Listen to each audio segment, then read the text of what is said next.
All right, everybody, please welcome Justin Nicolino.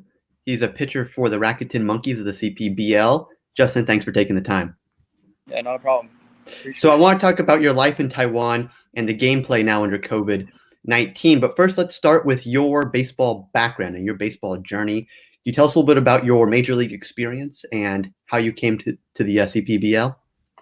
Yeah. So this is tech. I mean, I got drafted in June 2010. So this is technically my 10th year professionally. Um, and yeah, I mean, after 10 years, I'm in Taiwan. But it's been a crazy baseball journey. Um, it's been a very humbling journey. You know, when I got drafted and I was younger.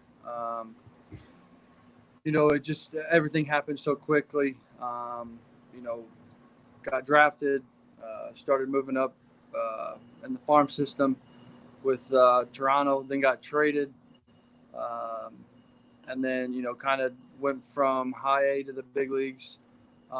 In my time with Miami, spent I was with Miami 2013 to spring training 2018, and then played with the Cincinnati Reds in 2018, and then last year in 2019 was with the Twins and White Sox. So it's kind of been a little bit of a journey. Um, you know, I feel like I've kind of grown up and learned who I am through baseball. I mean, my whole life is pretty much my whole adult life has been grown up through baseball and stuff. So for me, being in Taiwan right now, this is a very um, I mean, it's really hard to explain. It's an unbelievable experience. Since the day I landed here, since the day I got in, I've been welcomed by my team. Um, yeah, so I mean, it's a very different culture, but um, the grand scheme of it, baseball's still baseball, Mhm. and that's been the funnest part about all of it. Yeah, I can imagine it could be a very surreal experience bouncing around. But now you're in the CPBL. What have you been your experience so far? Now that you've played a couple of games now, has it been better, worse than what you were expecting, different? What's it been like now with this kind of new baseball culture overseas? I try to explain it to people, no matter where you go in the world. Uh, Baseball is always going to be baseball. You show up to the field. Like right now, I mean, it's 11:38 my time. Our game's at 5 o'clock tonight. I mean, that's what people Mhm. don't realize that you know we get to the field early to prepare for these games. And for me personally, I'm not pitching for another week basically, just because of how the schedule is here. We weekly. Um, every Monday's an off day, and then one of those days throughout the week is a practice day. So basically, you're playing 5 days out of the week, what a lot of people don't realize. But then this upcoming week that we have, Monday, Tuesday, Wednesday, one of those days is an off day, and the next 2 days are practice days. So um, that's what people don't realize too, is like that that is a different part about it as far as baseball, because when you think about a regular season back in America, there's not this many off days. But even with the off days here and stuff like that, we live so close. So myself and the other foreigners, we do come in and get workouts in and stuff like that on the off days. Um, but as far as like baseball wise, it's just, I mean, I've never seen teams never quit at all. I mean, Mhm. like for instance, last night we were down, I think it was 8-3 in the bottom of the ninth, and we came back and tied it up. Ended up playing 12 innings, lost in 12 innings. But I mean, because there's I think the 12 innings is the max Yeah, we'll it's a go. draw. Yeah, after Right. 12. But I mean, it's just no matter, not only just our team, but any team. I mean, I remember when we were playing in Tainan against the Lions, that I think we at one point we were up 7-0 after 2 innings, and then we added on a couple more runs, but then it ended up being like 11-8 or something like that. I mean, teams here just never give up. So it's one of those things as a pitcher that you get a comfortable lead, or you think it's comfortable, I mean, you gotta stay on the gas pedal from pitch one until you're pretty much done. Just because, um, you know, it doesn't matter if someone you're playing, has three strikeouts against you or whatnot, but you know, each at bat they let it go and it's over with, and that's something that I commend. This Taiwanese culture is that's a lot different than from what I've always experienced personally and just been around. Um, you know, they don't they give up a homer or they big strikeout in a big situation or don't move the runner. They don't get mad. They don't Mhm. they don't get flustered to where they're throwing stuff and letting the game kind of affect their next at bat or their next inning or whatever. And that's something that I've actually really enjoyed being around because I've been used to, you make a mistake, you get mad, you get pissed off, and you want to throw stuff. But here it's very, um, very awesome to see that how they approach it and how they don't let little things like that frustrate them. Very different, I can imagine, versus baseball here in the States when you see players in the dugout smashing stuff and different stuff like that. But you mentioned that you're there now 11:30 in the morning. I wanted to ask you what's an average day like for you? Basically at the ballpark from 11 to 8, or do you have time to explore the city on those off days? What's an Uh, average day like? as of right now, so on the weekends we play at 5. During the week is at 6:30.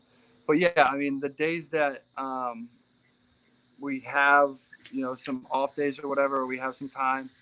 I like to walk around. I like to explore. I definitely, when I first got here, I definitely did a lot of exploring of this country. Because what a lot of people don't know is, if you take you can take the HSR bullet train from, the bottom part of this country and all the way up to the northern part of the country, and it takes an hour and 45 minutes on a bullet train. Um, so when I first got here, I was able to explore a lot of the city, a lot of the cities, I should say, and it's unbelievable. It's like things I've never seen. I mean, you always see these things in photos and pictures and stuff on the internet, but when you get to see it in person, it's breathtaking. I know me and Ryan Carpenter one day we went to Taipei, um, and there's the Taipei 101 building, which is the fifth largest building in the world, and they have a observatory up top. And I tell you what, you stand over on top of that thing and look out at the city of Taiwan, and you go all the way around, and it's incredible. You can see why this little island, this little country has 25 million people, because everything is literally on top of each other, and but it's just it works here. It's crazy how on top of the buildings are and houses and landscape and all this stuff that but they've figured out a good system here, and they figured out how to make it work, and I mean it's truly incredible. And speaking of incredible, I'm sure you've had some incredible food as well. How adventurous have you been? Has there been one favorite dish and maybe one dish that you kind of miss back home in America? I'm going to be very cliche and say I miss Chipotle just because I love it. it's always the easiest go to.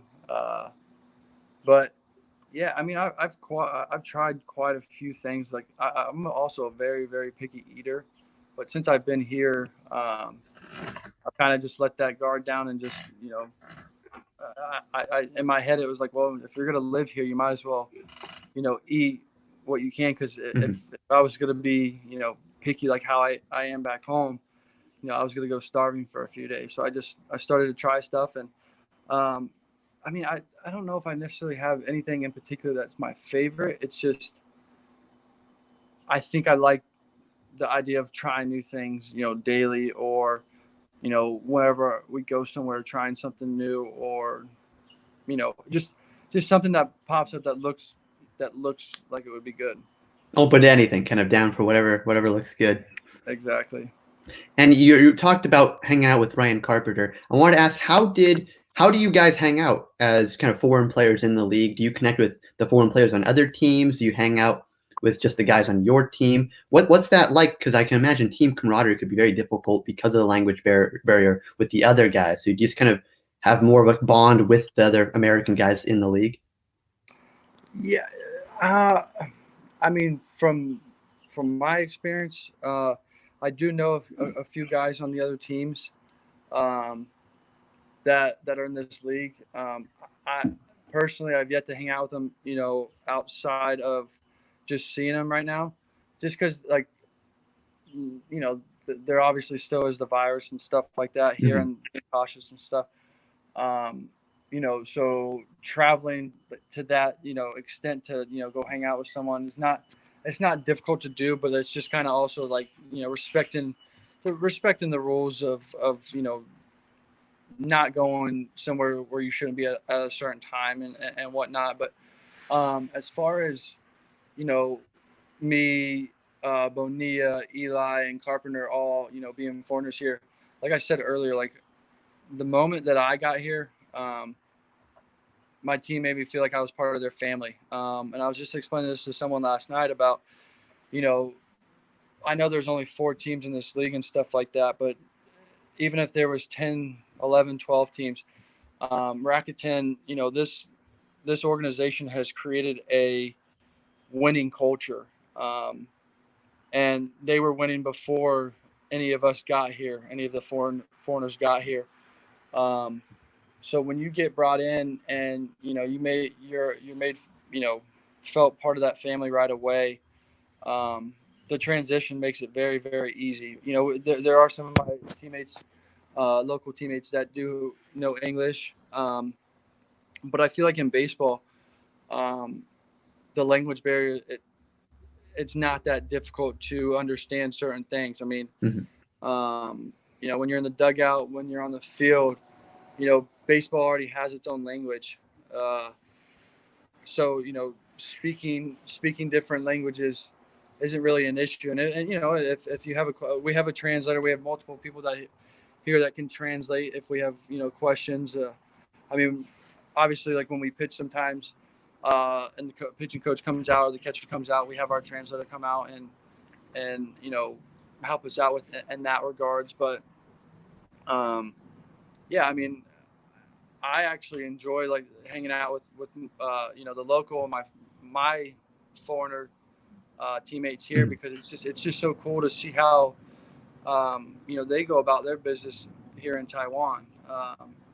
Because I know in the U.S. you get used to how certain things work every day, day in and day out, and um, it's very cool to get here and learn this culture and kind of take some of the things that they do and add it into your daily regimen. And you know, I think for me, it's been a lot of fun just to kind of live in this culture of baseball. And speaking of that culture, Rakuten, I understand, actually has some kind of robot mannequin fans as well. What's that been like playing in front of empty stadiums, but still having cheerleaders and kind of mannequin fans Well, around? What's that been like? I mean, if you don't mind, I can actually kind of Yeah, let's take a look. give you a little peek right now. So they got cardboard, and they got the little mannequins and everything kind of cut out. It And looks it's fairly cool. They do a realistic good from a job of. distance. Yeah. Yeah. I mean, I'll tell you this, like just from playing catch one day out in the outfield on an off day, and they had the cardboard box. I felt like someone was staring at me, and then I realized that it was the cutouts and whatnot. But yeah, no, it's they've done a very good job of trying to make it feel like somewhat that fans are here and give them some type of because obviously people are viewing it online. Um, so they're just trying to give them some type of feel for a baseball atmosphere. I see. And kind of going on that baseball atmosphere, CPBL overall has been kind of known in terms of the most famous foreigner from American playing over there is Manny Ramirez. And he brought quite a flair with him, and he's trying to bring that flair back. Do you think you could face him now? He thinks he's still got that home run swing, but what do you think that would be like facing him if he were to come to the league? I I think it would be a lot of fun. I mean, I think the biggest thing that you have to realize anywhere you go with baseball, it don't matter how old you are or um, you know how you swing it. If you're a professional, you're a professional. You know how to play baseball. There's a reason why you were once a professional, or like in Manny's case, he's got that itch to come back. I mean, the guy played at the highest level for a very very long time. Um, I think it would be a lot of fun. Just like facing anybody is a lot of fun. I mean, you to beat the best, you gotta be the best. And I think that would be a lot of fun for anyone, not just myself, but I mean it's one of those things too. It's just when you get to say that you pitched against Manny Ramirez. I mean, it's just stuff that you take and they're keepsakes that you always store, and you always have the memories too of being able to explain, oh, I pitched against Manny Ramirez or this or that. I mean, like for me, for instance, like the fact that I was teammates with Ichiro Suzuki. I mean, that's hard to believe sometimes. Like, it's just there's just little things like that when you're playing baseball in the moment you don't really pay attention to it, but it's after is when you get to be like you get to sit back and reflect and be like, wow, this was kind of cool. Well, as a fan, I think it'd be very fun as well. I'd love to see you face Manny there. And there's been discussion potentially of an ESPN or a DAZN picking up the broadcasting rights to the CPBL. And if they were to potentially pitch the idea of realigning the time, I wanted to get your take on, do you think you could pitch at 8 a.m. in the morning or 12 at night just as a routine, as a creature of animal? I know pitchers are pretty regimented in terms of the routine, but do you think you could adjust to play in front of that American audience? Um, I I don't necessarily know how to answer that in regards of we've already prepped our bodies and our minds for how we're playing now. Like, so we went through spring training for, a little bit. Well, for me, I went through spring training for about a month and some change. And it was waking up, 6:37, going to the field at 8, stretch was at 9, throwing bullpens 10:30, but games were usually at 1. I think when you're asking, that type of, pitching at 8 a.m. or 12 a.m., um, you know, I think necessarily you're more taking a chance of, messing with your body, Mhm. if that makes sense, because our bodies, majority of the time, our bodies are used to being, sleeping at that time. Those are usually the times our bodies are recovering from our long workloads, from our daily, routines and whatnot. So it's kind of a difficult question to ask in the sense of like how we've already trained our bodies and minds, and then you're basically asking us to completely change our Yeah. sleeping habits, our eating habits, our lifting habits. Um, so I think it's one of those things where it would take a lot out of everyone to be able to handle that type of scenario. Well, Justin, I really appreciate you taking the time talking with us here. Before I let you go, I do got to ask about the hat you're wearing. Is that a Mr. Potato head? It looks pretty cool. You got to tell us about that hat. Yeah, so it is actually, and since I've been here, they're big fans of Disney here, and so is my family, my wife and daughter. We go to Disney quite often in the off season. So I'm a big fan of hats and these dad hats, as you would say. Um, and since I've been here, I feel like this is what I've kind of been collecting. I have a Mr. Potato Head, a Forky from Toy Story 4. Yeah. So pretty much anytime I see one that I like, but also I know my daughter Maddox would like, I usually end up grabbing it. Very cool. Well, Justin, thanks for taking the time. Really appreciate it. And best of luck with this season and hope you stay safe and healthy. Absolutely. Thank you very much for having me.